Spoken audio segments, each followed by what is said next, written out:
Hello Internet, and welcome to my live reaction for the Cuckoo's Fiancee, Chapter 83.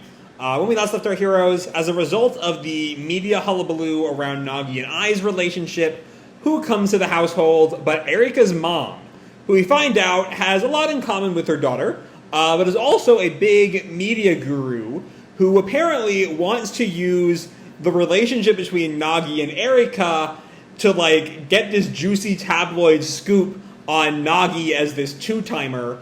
Is very disappointed when that does not work, and so she kidnaps them and takes them to some hotel for 2 weeks, presumably with the intention of having them fuck while they're there so she can use it for her fucking tabloid shit. Only Sachi and I have even any idea anything's wrong, but yeah, that's kind of what happened last time, with Nagi and Erika kidnapped. Sachi knows what's happened, and I is aware something's not quite right. So yeah, let's dive right on into 83rd Foul, as if I could act normal like this. And our picture here is of Erika in a hoodie and a leopard sports bra, I think, with some kind of sweatpants and boots. I get the vibe of she's at a dance studio or something, but I'm not quite sure that wall is really dance studio-ish. Anyway, just until the heat is off, their forced hotel house arrest life begins. And so we open with the hotel, and we hear this banging from outside, and we see it's Nagi, who's just been banging on the door repeatedly. It's no use. We've been completely shut in.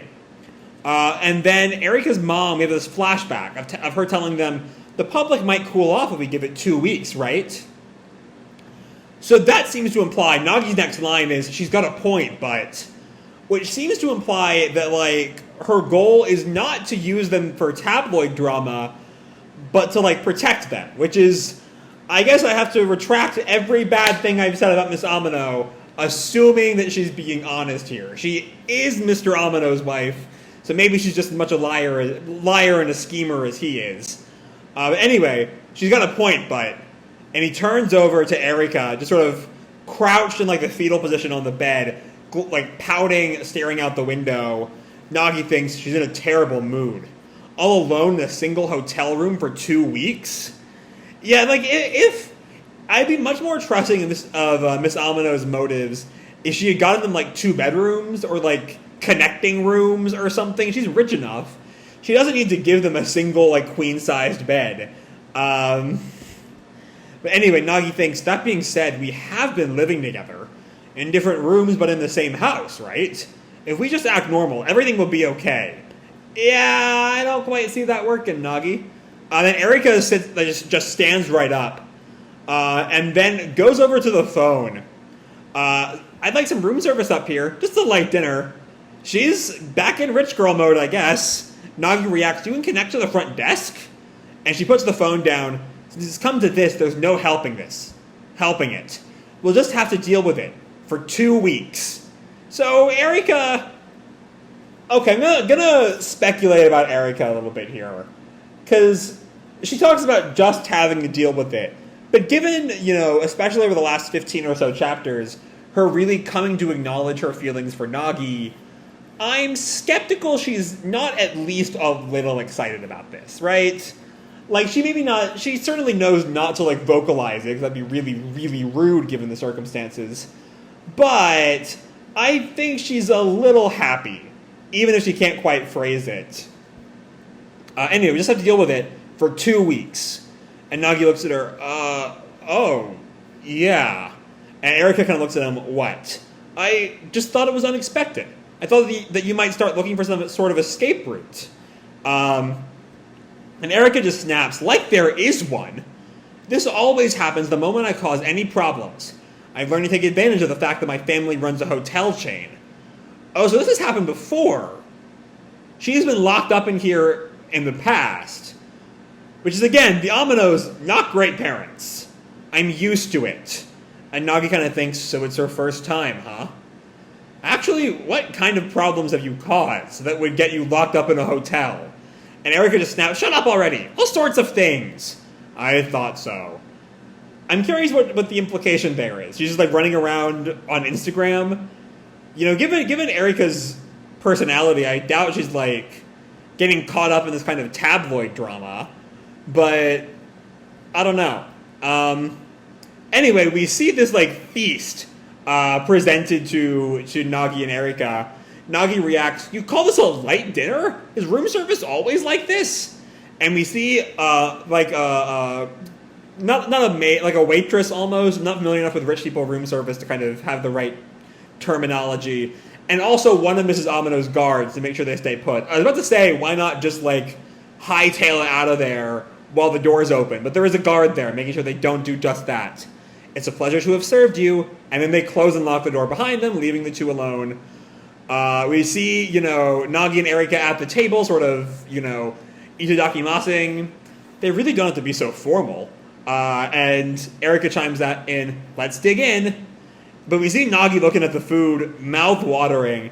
"Anyways, this is a feast. I've never seen a steak so thick before." And Erika, eternal rich girl, has kind of seen it all. Meat is meat, But Nagi is still just kind of gushing over it. "It's so tender and so juicy." And we see Erika's kind of tired of him. And she coughs. Nagi sort of freezes. And we come back to this awkward pause. And then Nagi says, "Come to think of it, your mom is kind of amazing, isn't she? That was the first time I met her for real." But Erika just responds, "Mommy's always been like that. On the outside, she looks like a proper grown-up at first glance. But on the inside, she's kind of a knucklehead. Just like you, Nagi-kun." "I think you're the one who most takes after her, Erika." But Nagi reacts, "Am I really like that?" And then he corrects himself, "I guess you're right. You could say she's a strange person. But I actually thought that what she said made a lot of sense. If nobody heard from me for 2 whole weeks, then any normal person would have forgotten about me, much less the public. Though it looked like she was just enjoying herself watching our reactions, she might have actually been protecting us." But Erika sort of laughs. "Mommy was totally enjoying herself, though. Yeah, she's not that nice.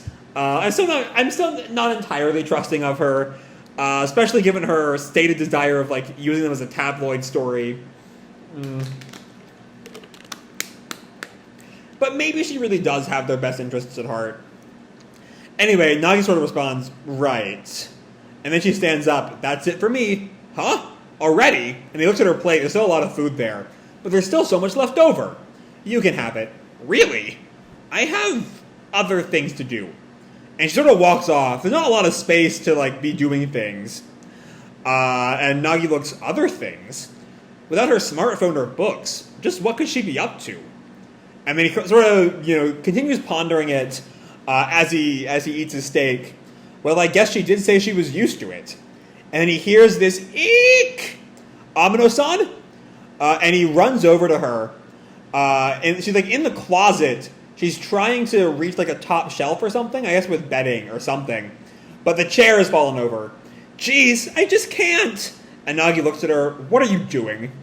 "Just come and help me already. The chair I was standing on fell over." And Nagi looks and he sees the chair is knocked over. And he's kind of like, "Are you kidding me right now?" Anyway, Erika calls, "I'm letting go on 3, so get ready to catch me. 1, and Nagi just sort of sits there kind of shocked. "Huh? What? Wait. 2, 3. And she lets go. Nagi does not catch her, and he gets a face full of ass. Okay. Embarrassing both of them for very obvious reasons. Nagi loses balance, and they fall over. "No! Ah!" And they sort of collapse on the ground. They pick themselves back up. Erika reacts, "Geez, what the heck are you thinking at a time like this? You're the worst, Nagi-kun." And Nagi responds, "That's my line."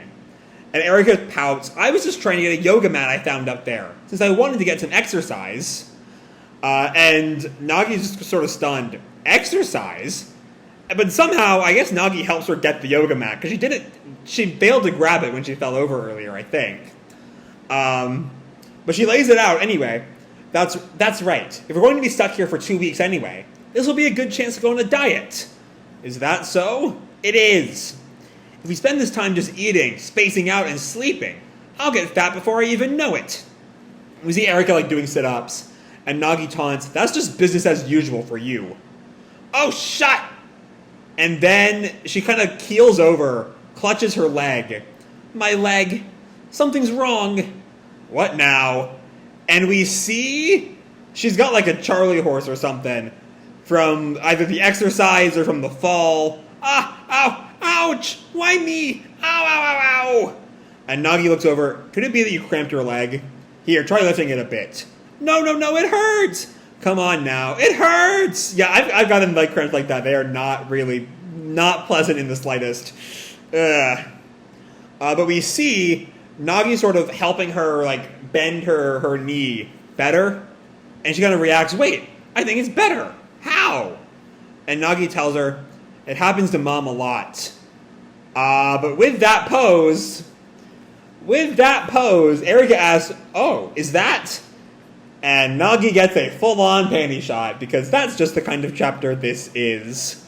And both of them kind of react. Nagi even drools a little bit, which is just gross. That's just gross, boy. Erika reacts appropriately. Give it a break already! Again, that's my line! And we see, it looks like Erika's in the shower. We see her clothes kind of folded on a basket. We hear the shower running. And Nagi is, after all of that sort of ecchi hijinks, Nagi's sort of sitting on the chair. Phew. Peace at last. 2 more weeks of this. Will everything be alright? I might have been fine if it were just me. But all alone with someone as self-indulgent and needy as Amano-san. Also, how are Nagi's grades gonna go? Without studying for 2 weeks, Hiro's gonna, like, lap him. But anyway, he looks out, though I guess it is my fault that we're in this mess in the first place. Is it? It's really all Ai's fault. It is entirely Ai's fault. And he thinks some more.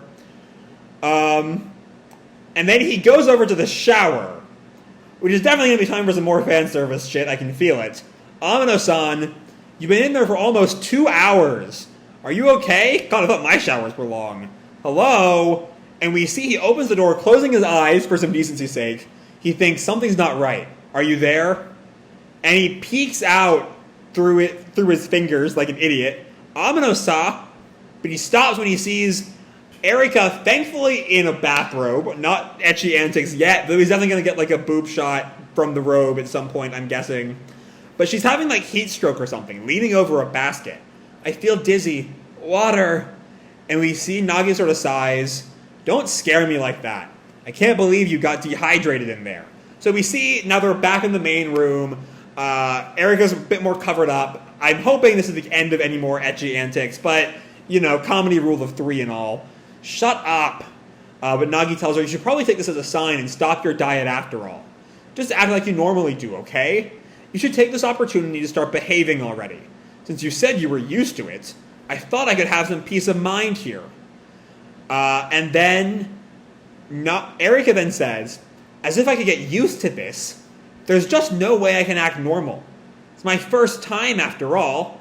Staying in a hotel all alone with a boy, as if I could act normal like this. Especially now that she's realized that she likes Nagi. And like we see, I like this trick that Yoshikawa was doing with the lights. I'm not quite sure where the lights are supposed to be coming from, but it looks like sunbeams on her. It's a nice effect. Kind of stunning Nagi. They're both a blushing mess here. Mess of teenage hormones. Like, especially with the one bed, you cannot tell me Mrs. Amano does not expect some, at the bare minimum, huge romantic developments here, if not them having sex. And Nagi sort of gets up and mutters out, is that why? And then we see the same panel as that top panel on like a TV screen. Well then, let's see how you fare against the persistence of a TV broadcaster. Over these next 2 weeks, I'll show you the time of your lives. And it's Mrs. Amano. The atmosphere and tension is different when they aren't just housemates. Next time, will things go according to Mom's plan? Yeah, I was right not to trust her for a nanosecond. She's fucking broadcasting. She's not to anyone else, but she's live streaming her daughter and her daughter's fiancé in a hotel room. That's just fucking gross. Like, goddamn. There is no telling. I mean, there's no denying what she wants here, right? She wants them to fuck for her juicy tabloid bullshit. There's no generosity. There's no kindness in this incident. She wants ratings. Jesus Christ, rich people. Fucking rich people, am I right?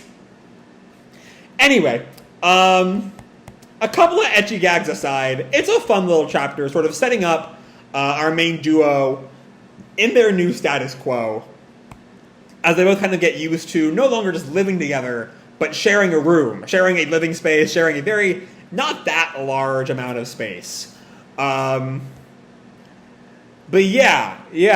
And there's not really a lot of great gags here. It's really just, you know, the closest thing of the gags in this chapter are the kind of ecchi shit with, you know, Nagi's ass to the face and then accidentally looking up her skirt, which, you know, is not really my kind of thing, but, like, it's a harem manga, I know what I'm getting into, yada, yada, yada.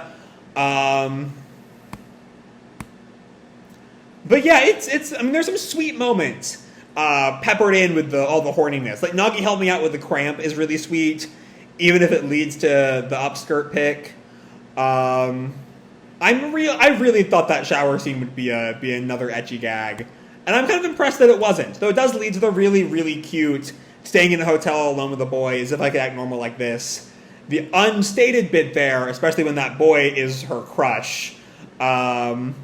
It's a good Nagi-eri bit, even if it's couched in the middle of all this rampant horniness.